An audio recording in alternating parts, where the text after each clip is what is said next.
what's up mga paps? So today we're going to El Salvador City. So today papaayos natin si SNIPER150 kasi sira na yung kanyang bull race bearing. So as you can see on our first video, medyo malakas na yung alog sa front shock natin. So ipapaayos natin today. Yeah.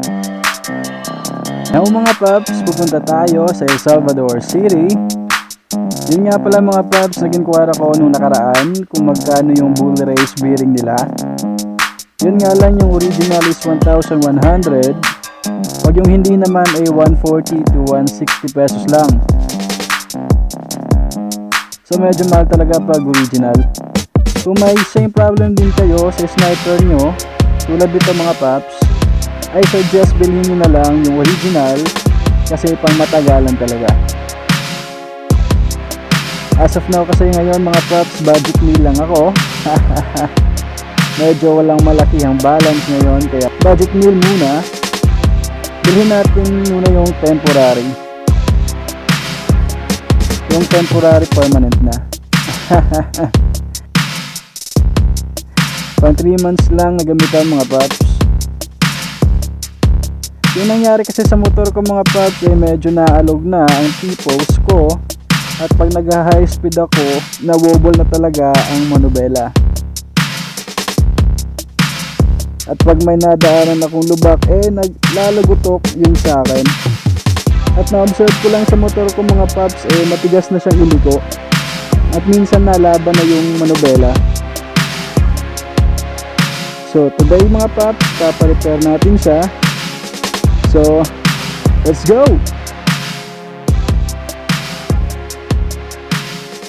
So, ngayon, dito na tayo sa Yamaha El Salvador City.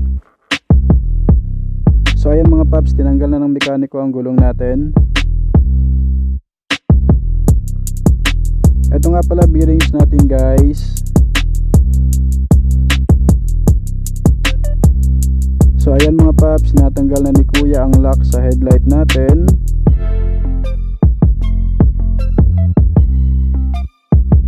Dinadahan-dahan niya kunin ang lock. Yung gasto ko sa labor nito mga paps is 300 pesos. Sasama ko sana yung front suspension oil ko dito kaso kulang ang pera ko. Labor nila pag nag-change oil or suspension oil is 150 pesos daw mga paps.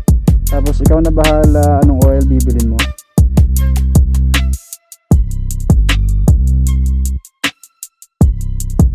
So ayan guys, kitang-kita nyo naman, sinisira na ni kuya ang motor natin. Dahil tinatanggal na ni kuya ang handlebar natin mga paps. So ayan, labas bituka. So ayan guys, natanggal na ni kuya. Ito nga pala yung bearing sa baba na tinanggal guys. Dito tinatanggal ni kuya yung lock bearing sa taas guys. Dahan-dahan niyang pinupukpok. Ito naman yung paglagay niya ng bago nating bearing. So ayan, ayos na si Sprite guys. So pwede na magpatakbo ng mabilisan. So salamat Yamaha.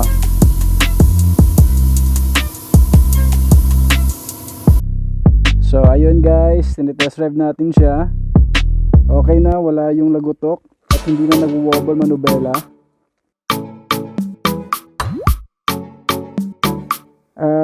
Pag nag-high speed ako, okay na guys.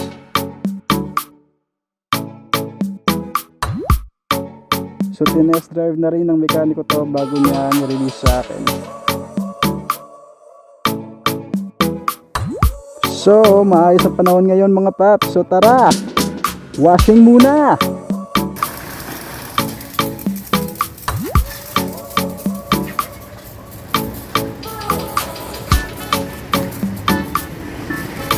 Ayan na, winawashing na natin si Spike.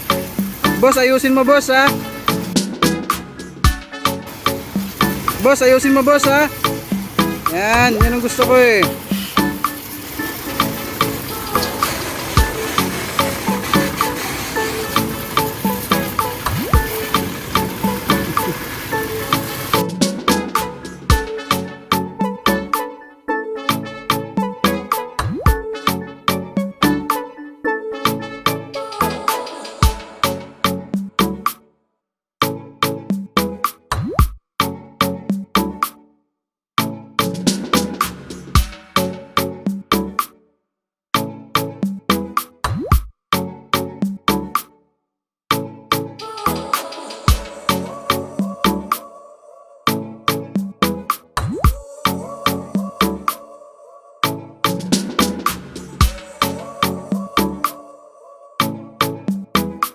Okay, Paps.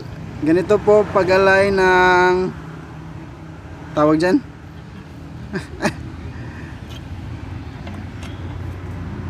Galing ng mekaniko. Nice one.